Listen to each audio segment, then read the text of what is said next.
and welcome back to my channel where we are all crime all black, all the time. Today is the finality of the Zion Foster case.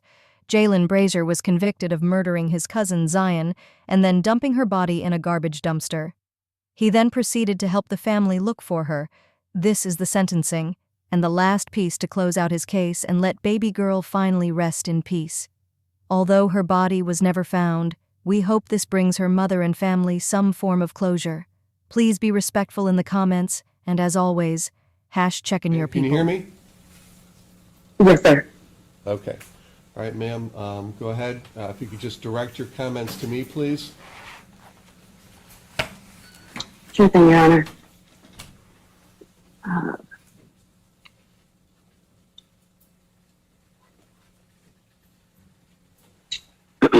Take your time.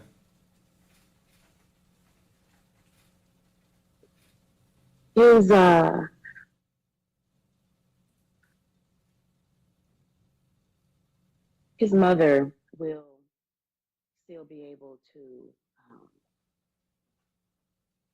to talk to her child. His mother will be able to visit her child. His mother will still be able to do for her child in attempts at making what should be a hellhole a little bit more comfortable. Whereas my child, Zion,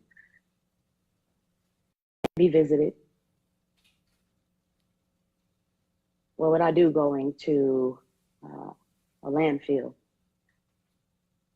knowing that the contents that were in the landfill at that time are no longer there? And it would be better if I were able to just go around the corner to her room and to see her or to visit her at college.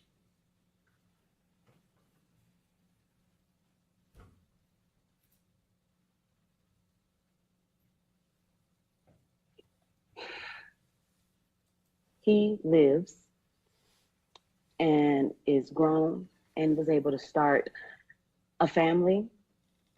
My child, Zion, had only just hit 17. She didn't get to see graduation. She didn't get to see prom. She didn't get to get her first license, marriage, family, or a career. And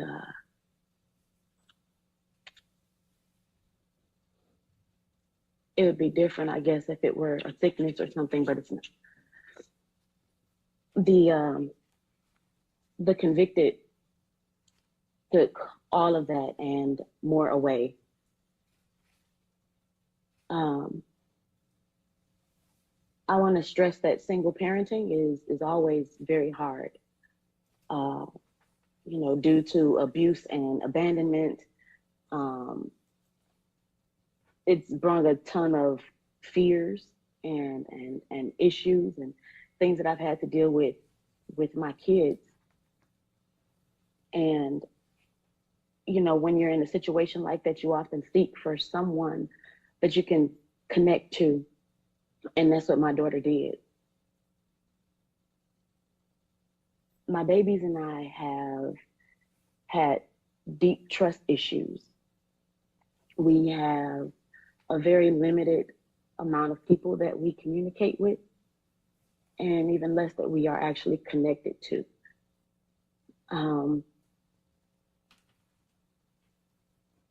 And since this, it's been even more tight-knit. Had to deal with therapy sessions and, children acting out because just from the abuse that they saw from their father, which is the convicted's cousin,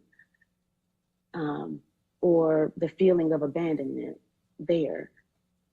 So now you add on another layer of family doing wrong to family. And at this point, it's at the max. I've had my children be suicidal Because of the pain, I've had my children have to be hospitalized. My children have been on medication. And because I am the sole provider with absolutely no support, I don't have the ability to break down. And so even in my brokenness and attempting to do what I can for my children, there have been moments where that ability has been stripped away just because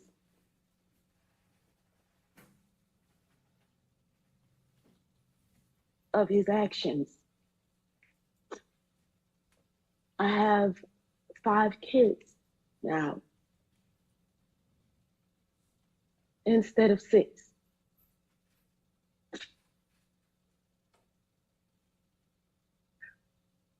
And there were times that I haven't been strong enough to deal with this, where we've ended up without housing because I couldn't make it to work, because I couldn't function, because of breaking down. We have various medical diagnoses.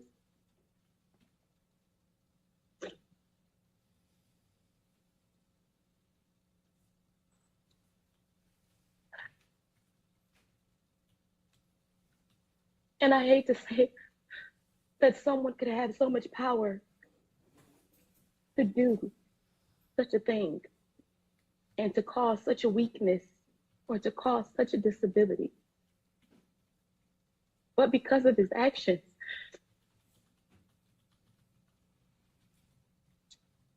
I had to have my baby homeless, pleading for help from their father or just to get something so that we could. And again, still trying to maintain everything because we are the ones who are affected the most. Not saying that others aren't, but we are the ones who are affected the most. Because Zion, the life of the party. She was my firstborn, my best friend. And he stole from me, my baby. He stole from me the opportunity to even say goodbye. He stole from me my artist, my architecture. And he stole from me my singer and my songwriter. He stole from me. And he stole from my babies. And he stole from the world what would have been and what should have been a great human being. All she has ever done was try to make people happy and try to fit in, because that's what kids do.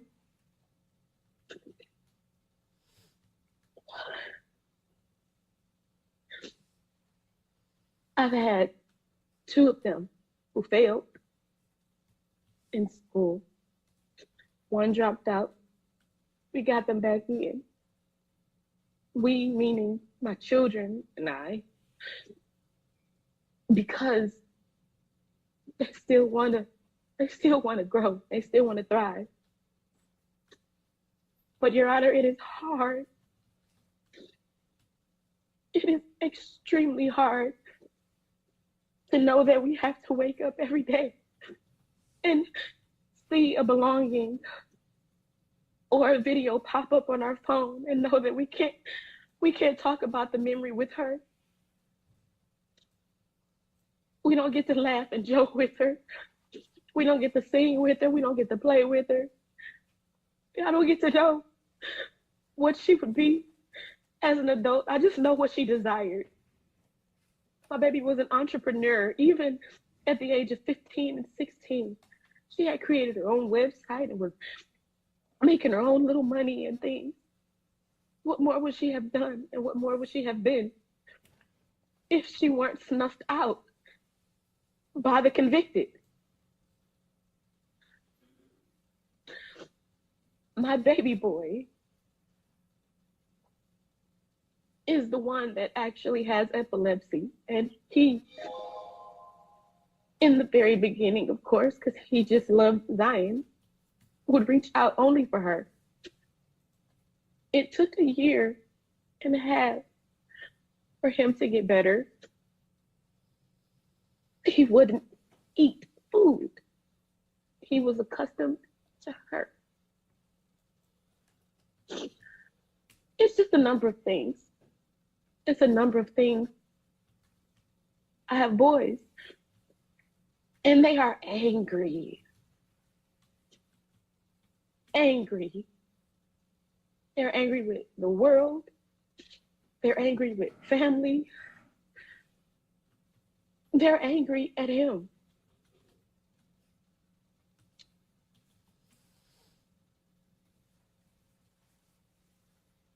It's been a lot of damage done.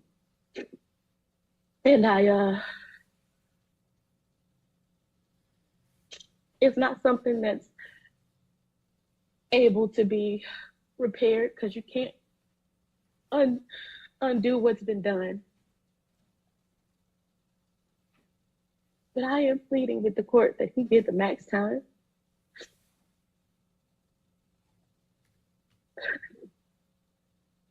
25 years, my baby would have lived longer than that.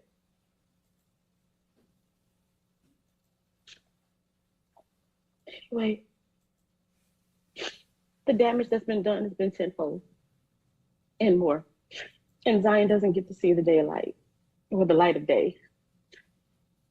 You know, we just want to have justice. It won't bring her back.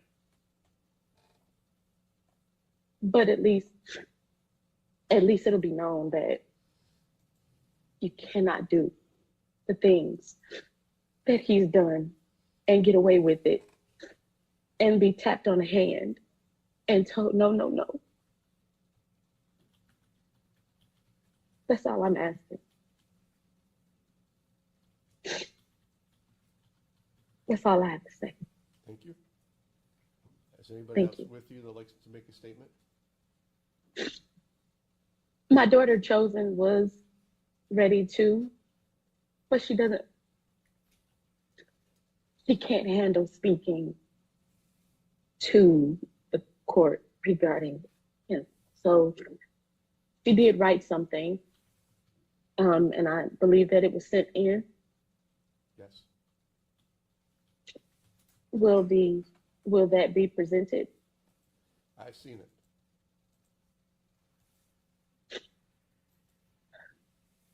That's all we ask. Ms. Kelsey? All I have to say. All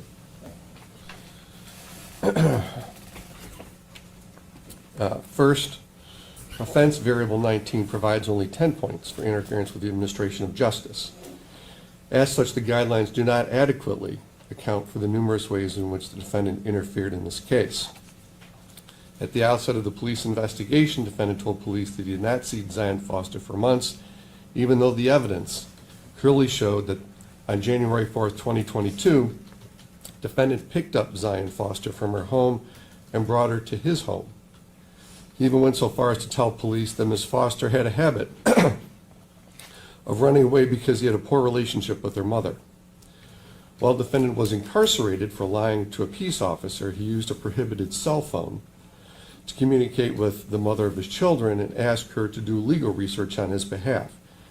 He wanted to know whether someone could be charged with murder if a body was never found. While incarcerated, he used other inmates' phone accounts and advised his girlfriend not to show up to court proceedings. The defendant reset his phone to wipe it clean and hide his crimes. He advised police Ms. Foster died as a result of a marijuana overdose. Later, he told police that the victim died because of an LSD overdose. Finally, he returned to his original story that Zion Foster died as the result of a marijuana overdose. For all these reasons, this court finds that OV-19 does not adequately address the particular facts in this case.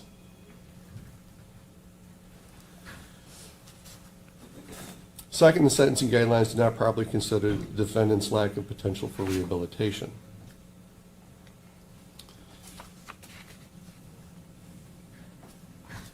In addition to his pervasive prevarications, he remains largely unable to accept responsibility for his undisputedly established behavior. When the drafter was asked, a drafter of the pre-sentence investigation report was asked whether there was any statement he'd like to have noted in his report, he said, "I didn't murder her, but the jury found me guilty." While I'm not surprised that the defendant continues to deny his role in the victim's death, his response reveals that he's incapable of accepting responsibility of the suffering he's caused Zion Foster's family.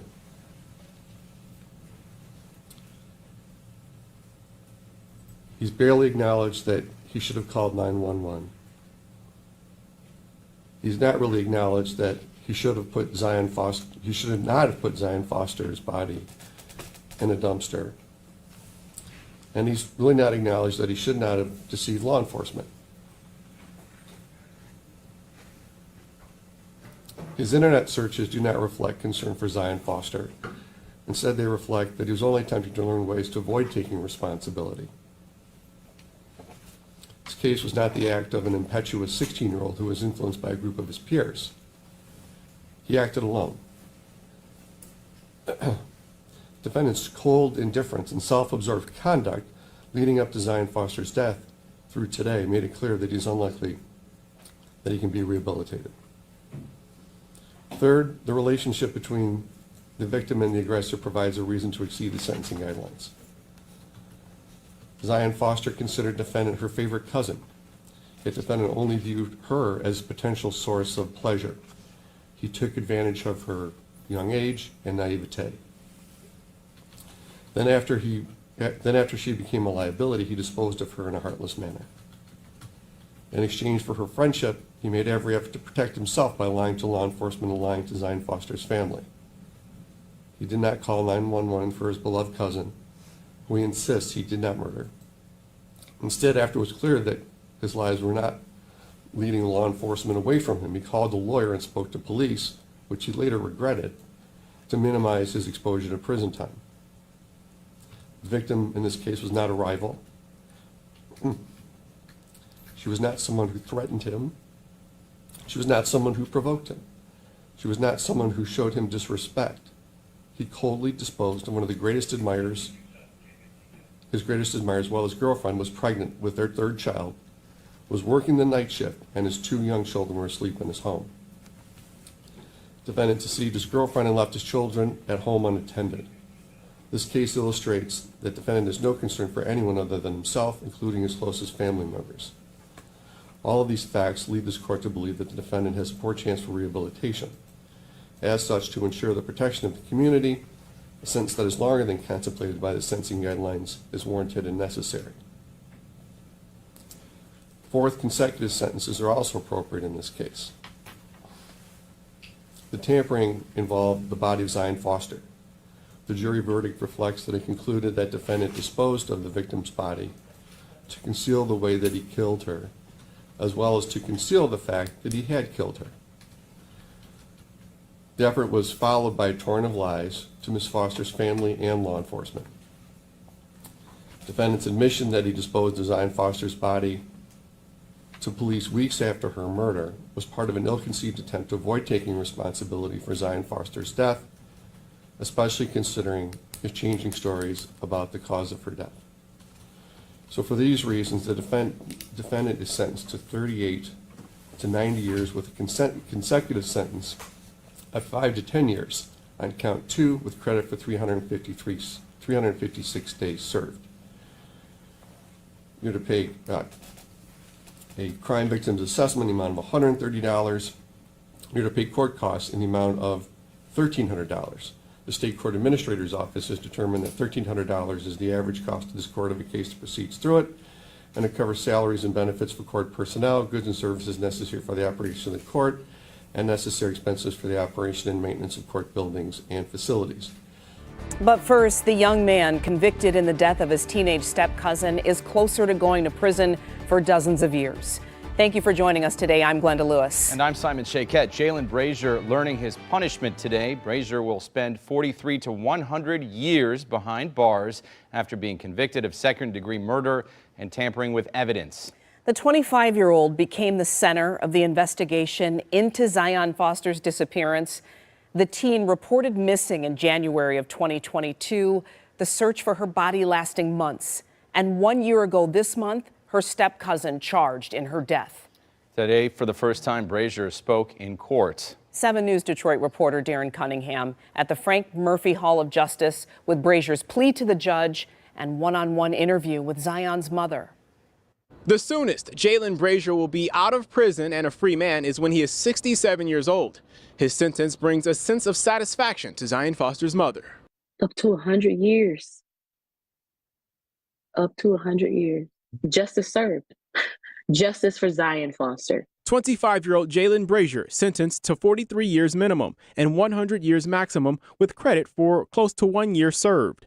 2 separate sentences added together, one for murder, the other tampering with evidence in the death and disappearance of his step-cousin, Zion Foster. I spoke with Zion's mother, Sierra Milton, after the sentencing from her home in Texas, where she relocated her family. I want to say maybe slightly rejuvenating for me to know that he's not just going to be free, because that was a fear. Before learning his fate, Brazier asked the judge for leniency. I was reckless, I was inconsiderate, and this is the outcome of it. He told the judge he is remorseful, but as Milton pointed out, in one of the interrogation tapes when asked what he'd do differently, Brazier told the detective he would probably put Zion's body in a storage unit instead of a dumpster. He's only remorseful about losing the way his life was. That is it. Milton also addressed Judge Donald Knapp. Before he delivered his sentence, she delivered her victim impact statement. We don't get to laugh and joke with her. We don't get to sing with her. We don't get to play with her. I don't get to know what she would be as an adult. I just know what she desired. Milton emphasized the toll Brazier's actions have taken on her family, the anger, behavioral, and educational issues for her children. She asked the judge to hammer the point home to Brazier that there are consequences for his actions. Defendant is sentenced to 38 to 90 years with a consecutive sentence of 5 to 10 years on count 2. Again, both sentences added together. Exactly what Milton and her children, Zion's 5 surviving siblings, wanted to hear. How are they processing this at this point? They were relieved. At this point now, it's just a healing that we have to go through. It is extremely difficult. It is something that we will be working towards for years to come. Brazier's attorney, Brian Brown, says his client does plan to appeal the sentence. In Detroit, Darren Cunningham, 7 News Detroit. All right, Darren, thank you for that update.